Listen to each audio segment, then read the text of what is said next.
Hi friends, எல்லாருக்கும் வணக்கம். Welcome to my channel. இன்னைக்கு பார்க்க போகிறது வந்து பைப்பிங், ஃபுல் நெக் பைப்பிங் பண்ண போகிறோம். இது வந்து பேக் சைடு நான் ஆல்ரெடி ஃபினிஷ் பண்ணி வச்சுருக்கேன். இது டாட் பிடிச்சது எல்லாமே பண்ணிட்டேன். ஜஸ்ட்டு வந்து நம்ம நெக்கு வந்து நார்மலாக பண்ணியிருக்கோம், திருப்பலாம் இல்லை, அப்படியே நார்மலாக பண்ணியிருக்கோம். அதே மாதிரி ஃப்ரண்ட்டில் வந்து நம்ம ஐப்பட்டி ஹூக் பட்டி ரெண்டுமே ரெடி பண்ணி ஃபுல்லாக ஃபினிஷ் பண்ணியாச்சு. இப்போ வந்து நெக்கு வந்து ஃப்ரண்ட்டு இந்த ரெண்டு பக்கமும் வந்து நம்ம ஜாயின் பண்ண போகிறோம். ஷோல்டர் ஜாயின் பண்ணிவிட்டு அதுக்கப்புறம் வந்து ஃபுல் நெக்கும் வந்து பைப்பிங் பண்ண போகிறோம். இதில் 1/2 இன்ச்சுக்கு நான் ஸ்டிச்சிங் கொடுத்துக்கிறேன்.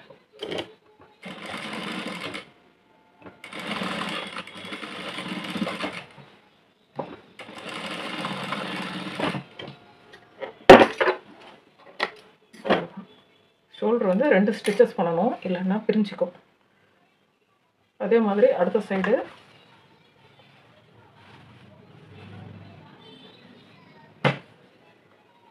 சைடு ஷோல்டர் நம்ம வந்து ஜாயின் பண்ண போகிறோம். அதுக்கும் அதே சேம் தான். 1/2 இன்ச்சு நான் விட்டுருக்கேன் பாருங்கள். இந்த லைன் பார்த்தா தெரியும். 1/2 இன்ச்சு விட்டுருக்கேன். அந்த 1/2 இன்ச்சு ஸ்டிச்சிங் பண்ணிக்கிறேன். டர்ன் பண்ணி இன்னொரு கட் பண்ணியாச்சு. இப்போ ஓப்பன் பண்ணிங்கன்னா இது மாதிரி இருக்கும். நம்ம இன்னும் நெக்கு வந்து ஃபுல் நெக்கும் பண்ண போகிறதுன்றதுனால நம்ம இது மாதிரி ஜாயின் பண்ணிவிட்டு பண்ணணும். அதே மாதிரி நெக்கெல்லாம் திருப்பக்கூடாது. இப்போ நீங்கள் பேக் சைடு மட்டும் பண்ணுற மாதிரி இருந்துச்சுன்னா நம்ம வந்து லைனிங்கில் வச்சுட்டே திருப்பிக்கலாம். ஆனால் நான் வந்து பேக் சைடு பண்ண போகிறதில்ல, ஃபுல் நெக்கும் தான் பண்ண போகிறோம். ஸ்லீவுக்கு ஆல்ரெடி நான் பண்ணி வச்சிட்டேன். சரி, ஓகே, ஃபுல் நெக்கு வந்து ப்ளவுஸில் பண்ணிடலாம்னு சொல்லிட்டு வீடியோ எடுத்து போட்டால் உங்களுக்கு யூஸ்ஃபுல்லாக இருக்குமே அப்படின்னு சொல்லிட்டு பண்ணுறேன். இது வந்து பார்த்திங்கன்னா கிராஸ் பீஸு, ஆனால் அந்த கிளாத்து அளவுக்கு இல்லை. ஏன்னா அவங்க லைனிங் வந்து கம்மியாக தான் கொடுத்துருந்தாங்க. நம்ம கிராஸ் பீஸ் வந்து உள்பக்கம் திரும்பிடுறதுனால அதுக்கு ஓரளவுக்கு வெளியே தெரியாத அளவுக்கு இருக்கிற மாதிரி நான் அந்த கிளாத் எடுத்திருக்கேன். இது வந்து 1.25 இன்ச்சு கிராஸ் பீஸு. இது வந்து கோல்ட் கலரில் பைப்பிங்கும் நான் ரெடி பண்ணி வச்சுருக்கேன். இது வந்து 1/2 இன்ச்சு தான் இருக்குது பாருங்கள். 1/2 இன்ச்சு தான் இருக்கணும். அப்போ தான் நெக்கு வந்து கொஞ்சம் நீட்டிக்கிட்டு வெளியில் வராது, இல்லைன்னா நெக்கு வந்து நமக்கு நீட்டிக்கும். ஓகே, இப்போ நம்ம ப்ரெஷர் ஃபுட்டு சேஞ்ச் பண்ணிக்கலாம்.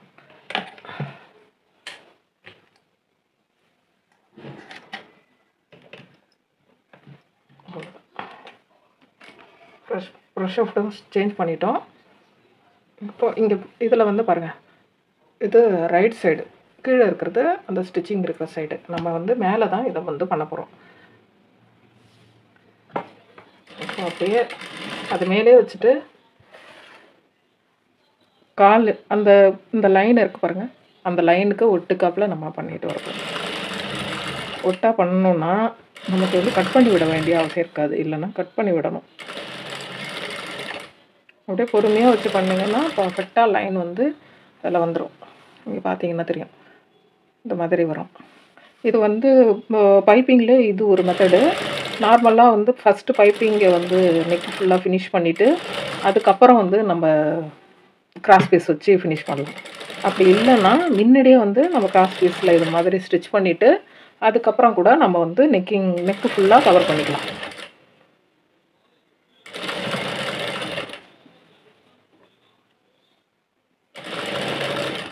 அவங்க மொத்தம் 7 ப்ளவுஸ் கொடுத்தாங்க, எல்லாமே லைனிங் ப்ளவுஸ் தான்.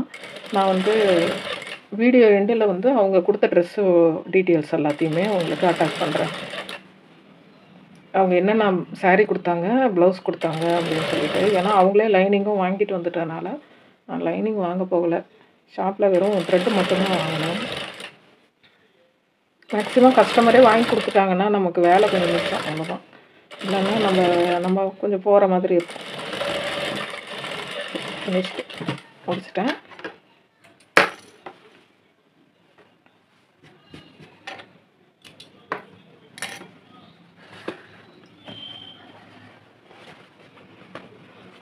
இப்போது இந்த சைடு நம்ம ஐப்பட்டி இருக்கு இல்லையா, அந்த சைடு இப்படி வச்சுக்கணும். இது இருக்குல்ல, அதில்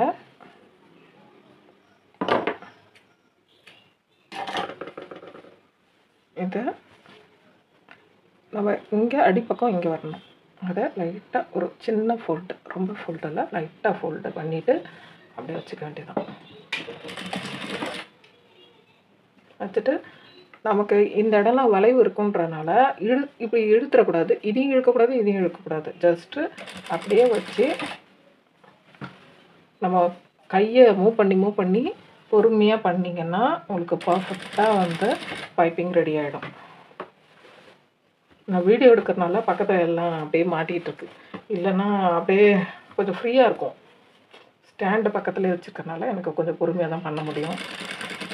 கொஞ்சம் நீங்கள் ஃபாஸ்ட்டாக நார்மலாக ஸ்டிச் பண்ணும்போது பண்ணுறத விட கொஞ்சம் பொறுமையாக மூவ் பண்ணி பண்ணுற மாதிரி இருக்கும். அப்புறம் இந்த ஷோல்ட்ரு ஜாயின் பண்ணுறதுக்கு இல்லையா, அதை பேக் சைடு தள்ளி விட்டுருங்க. எப்பயுமே ஒரே பொசிஷனில் தள்ளி வச்சிங்கன்னா இது வந்து இப்படி நம்ம ஏதோ ஒன்று ஸ்டிச் பண்ணும்போது இங்கே இப்படி சுருட்டிக்கிற மாதிரி ஒன்று முன்னாடியும் ஒன்று பின்னாடியும் மாறிடாமல் இருக்கிறதுக்கு எப்பயுமே ஒரே சைடாக வந்து நீங்கள் போட்டுக்கணும். இந்த 1/2 இன்ச்சு நம்ம இங்கே ஸ்டிச்சிங் கொடுத்துருக்கோம்ல, அது ஷோல்டர் ஜாயிண்ட்டு பின்பக்கம் எந்த சைடு உங்களுக்கு வாட்டம் வருதோ, ஃப்ரண்ட்டில் போட்டாலும் சரி பேக்கில் போட்டாலும் சரி ஒரே ஷேப்பில் 2 சைடும் நீங்கள் பண்ணிக்கணும்.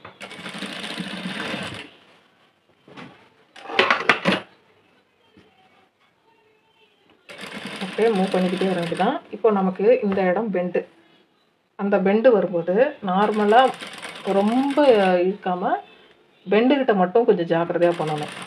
லைட்டாக மூவ் பண்ணி பண்ணணும், அவ்வளோதான். இது மாதிரி கலர்ஸ்க்கு வந்து கோல்ட் கலர் பைப்பிங் கொடுக்கும்போது சூப்பராக இருக்கும். இவங்க வந்து டீச்சர் தான், அவங்க ட்ரை பண்ணதில்லை. அவங்க நார்மலாக எப்பயும் ப்ளைனாக தான் பண்ணுவாங்க. நான் தான் இந்த தடவை ட்ரை பண்ணி பாருங்க அப்படின்னு சொல்லியிருக்கேன். நாட்டு வைப்பாங்க, ஆனால் வந்து இது பண்ண மாட்டாங்க. நாட்டு வைக்கணும், மறந்துட்டேன். ஓகே, கடைசியாக பண்ணிக்கலாம். இப்போ பாருங்கள், இந்த ஷோல்ட்ரு வந்து ஜாயின் பண்ணியிருந்தோம்ல, அதை அந்த பக்கம் தள்ளி விட்டுக்கணும். இது பேக் சைடு இல்லை, அந்த சைடு தள்ளி விட்டுக்கிறேன். நான் எப்பயும் பேக் சைடு தான் பண்ணுவேன். உங்களுக்கு எந்த சைடு வந்து ஞாபகம் வருதோ அந்த சைடு கரெக்டாக பண்ணிக்கோங்க. ஓகே, இப்போ இங்கெல்லாம் நம்ம ஸ்ட்ரைட்டாக அப்படியே பிடிச்சிட்டோம். இந்த சைடு வரும்போது மட்டும் ஜஸ்ட்டு மூவ், அவ்வளோதான். ரொம்ப ஈஸி தான், கண்டிப்பாக ட்ரை பண்ணி பாருங்கள். உங்களாலேயும் பர்ஃபெக்டாக பண்ண முடியும். ஒரு 1/2 இன்ச்சு விட்டுட்டு கட் பண்ணி இப்போது இதை வந்து அப்படியே உள்ளே மடித்து கொடுத்துக்கணும். அப்போ தான் வந்து அது உள் பக்கம் போயிடும், இல்லைன்னா அந்த இடத்துக்கிட்ட நூல் வெளியில் தெரியும். ஓகே, ஃபினிஷ் பண்ணிட்டோம். பாருங்கள், ஓப்பன் பண்ணி பார்த்தீங்க எப்படி இருக்குது, சூப்பராக இருக்குல்ல. எல்லா இடத்துக்கிட்டையுமே பர்ஃபெக்டாக வரும். இன்கேஸ் ஏதாவது ஒரு இடத்துக்கிட்ட வந்து லைட்டாக வந்து உங்களுக்கு துணி வெளியே தெரியுது அப்படின்னா நீங்கள் திருப்பி இன்னொரு தடவை திருப்பி ஃபஸ்ட்லேருந்து ஸ்டிச் பண்ணிக்கிட்டு வந்தீங்கன்னா கொஞ்சம் நகர்ந்துடும். அப்படி இல்லைன்னா உள் சைடு வந்து டர்ன் பண்ணிவிட்டு இந்த சைடு ஒரு ஸ்டிச்சஸ் போட்டிங்கன்னா கூட கரெக்டாக அந்த நூல் எங்கேயாவது ஒரு இடத்துக்கிட்ட வந்து சப்போஸ் மாட்டிக்குது, எக்ஸ்ட்ராவாக கிளாத் தெரியுது அப்படின்னா நீங்கள் அது மாதிரி பண்ணிக்கலாம். நான் உள் பக்கமாக லைட்டாக ஒரு ஸ்டிச்சஸ் பண்ணிக்கிறேன். ஏன்னா அப்போ வந்து எங்கேயாவது ஒரு இடத்துக்கிட்ட வந்து நமக்கு கிளாத்து வெளியே தள்ளியிருந்தால் கூட இது மாதிரி பண்ணும்போது நமக்கு இன்னும் பர்ஃபெக்டாக இருக்கும். ஒரு ஸ்டிச்சுக்கு 2 ஸ்டிச்சஸ் போடுறது பெஸ்ட்டு. ஓகேவா, பாருங்கள் எவ்வளோ பர்ஃபெக்டுன்னா அவ்வளோ பர்ஃபெக்டாக இருக்கும், பார்க்கவும் அவ்வளோ அழகாக இருக்கும். ஓகேவா, இப்போ என்னென்னா இதில் நீங்கள் எவ்வளோ மடித்து கொடுக்க போகிறீங்க. ஓகேவா, இவ்வளோ தான் மடிக்க போகிறோம். இங்கே மேலே ஒரு படிமான தையல் போட்டுடணும். போட்டுட்டு இங்கே அடியில் இருக்கிற பீஸ் எல்லாம் நம்ம கட் பண்ணி எடுத்துக்க போகிறோம்.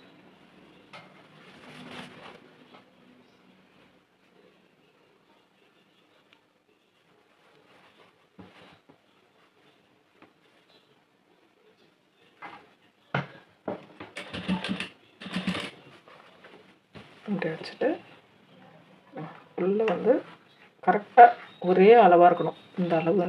இந்த அளவு கரெக்டாக இருக்கணும். இப்போது இந்த பாயிண்ட்டுக்கு கொஞ்சம் இருக்குது, அந்த பாயிண்ட் அளவுக்கு அப்படியே நீங்கள் ஃபஸ்ட்லேருந்து லாஸ்ட் வரைக்கும் அதை மாறாமல் அப்படியே எட்ஜுக்காக பிடிச்சிக்கிட்டே வர வேண்டியதான். இப்படி ப்ரெஸ் பண்ணி விட்டிங்கன்னா அந்த கரெக்டான அளவு இருக்கும். உள்ளே வந்து நம்ம ஸ்டிச்சஸ் கொடுத்ததை விட இது மாதிரி பைப்பிங் ப்ளவுஸ்க்கெலாம் வந்து எம்மிங் பண்ணி ஃபினிஷ் பண்ணோன்னு வச்சுக்கோங்களேன், சூப்பராக இருக்கும். எம்மிங் பண்ணுறது வந்து பெஸ்ட்டு. எம்மிங் பண்ணும்போது நல்லபடியாக பண்ணி கொடுத்துருங்க. சில பேருக்கெல்லாம் பிரிஞ்சுட்டு வந்து நிற்கும். நான் எங்கேயாவது வெளியில் போகும்போது பார்ப்பேன், சில பேரோட எம்மிங் பண்ண ப்ளவுஸ் எல்லாம் வந்து பிரிஞ்சுட்டு இது வந்து வெளியில் தெரியும். ஏன்னா எம்மிங் பண்ணும்போது புதுசாக போடும்போது தெரியாது. வாஷ் பண்ண அது இன்கேஸ் ஏதாவது ப்ரஷ்ஷு பட்டோ இல்லை மற்ற இது பட்டோ நமக்கு வந்து எடுத்துக்கிட்டு வந்துடும். மேக்ஸிமம் அப்படியே ஸ்டிச் பண்ணி போட்டோன்னா நல்லாயிருக்கும். ஆனால் என்ன பிரச்சனைனா அந்த பர்ஃபெக்ட் ஃபினிஷிங்கிறது இருக்காது. அதனால தான் நான் வந்து எம்மிங் பண்ணுறது பெஸ்ட்டு. அவ்வளோதான். உள்ளே வந்து ஃபோல்ட் பண்ணணும். இல்லை கார்னராக வரும்போது கொஞ்சம் கஷ்டம். அப்படியே லைட்டாக போட்டு அப்படியே வச்சு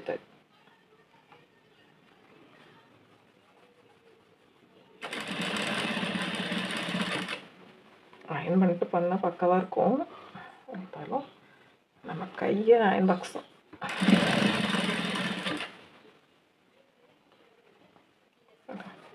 ஃபினிஷ்டு.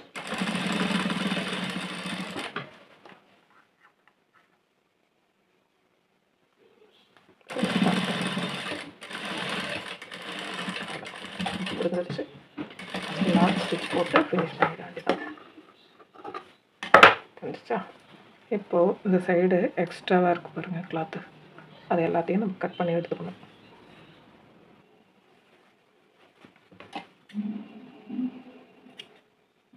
இது மாதிரி கட் பண்ணும்போது பார்த்து கட் பண்ணணும்.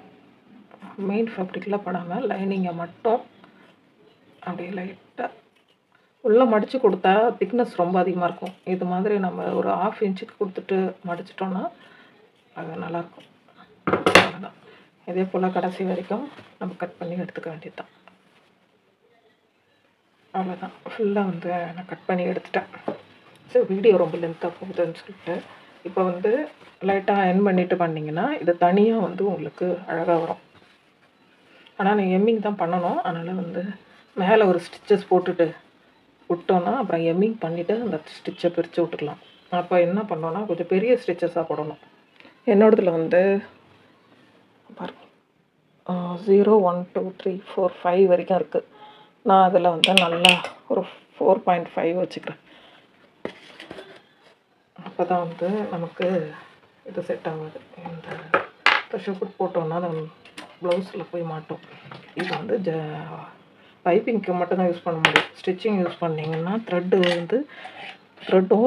இல்லை கிளாத்தும் வந்து உள்ளே போய் மாட்டோம். அதனால் அது அந்த இது வந்து இந்த எட்ஜு தையல் போடுறதுக்கு மட்டும்தான் அது யூஸ் பண்ண முடியும். அதே மாதிரி ப்ரெஷர் குட்டில் இந்த பைப்பிங் பண்ணுறதுக்கு மட்டும்தான் இந்த ப்ரெஷர் குட்டு.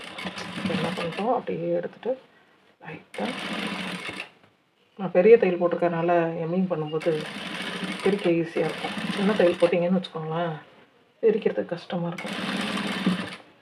எல்லா மிஷின்லையுமே அந்த ஆப்ஷன் இருக்குது. பெடல் மிஷின் வாங்கினாலும் சரி, இல்லை பெரிய மிஷின் இது மாதிரி மிஷின்லேயும் சரி அந்த ஆப்ஷன் இருக்குது.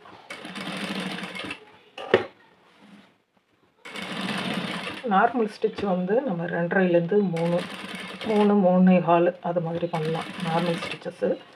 இது மாதிரி கொஞ்சம் பெரிய தையல் போட்டுட்டு பிரிக்கணும்னு நினைக்கிற தையலுக்கு எல்லாத்துக்குமே நம்ம பெரிய தையல் போட்டுக்கலாம். இப்போ நான் மேலே போட்டிருக்க தையல் வந்து பிரிக்கிற தையலுன்றதுனால சரி உங்கள்கிட்ட ஃபினிஷிங் காமிச்சோம்ல, அதனால் சரி எப்படியும் எம்மிங் பண்ணும்போது நமக்கு கஷ்டம் இல்லாமல் இருக்கும் இது மாதிரி பண்ணுறதுக்கு.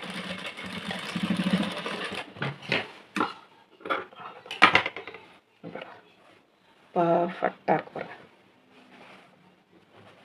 தெரியுதா? பர்ஃபெக்ட். எவ்வளோ பர்ஃபெக்டானா அந்த இது வந்து இன்னும் அயன் பண்ணணும்னு வச்சுக்கோங்களேன், இந்த சுருக்கெல்லாம் இருக்காது, அழகாக பர்ஃபெக்டாக ஆகிடும். நம்ம எம்மிங் பண்ணி முடிச்சுட்டு கூட ஒரு லைட்டாக இந்த இடத்துக்கிட்ட வச்சுட்டு அயன் பண்ணிட்டோன்னா பர்ஃபெக்டாக ஆகிடும். ஓகே, இந்த வீடியோ எப்படி இருந்ததுன்றதை கமெண்ட் செக்ஷனில் கமெண்ட் பண்ணுங்கள். இந்த வீடியோ பிடிச்சிருந்ததுன்னா லைக் பண்ணுங்கள், ஷேர் பண்ணுங்கள், சப்ஸ்கிரைப் பண்ணுங்கள். தேங்க்ஸ் ஃபார் வாட்சிங். பாய். அடுத்த வீடியோவில் பார்க்கலாம்.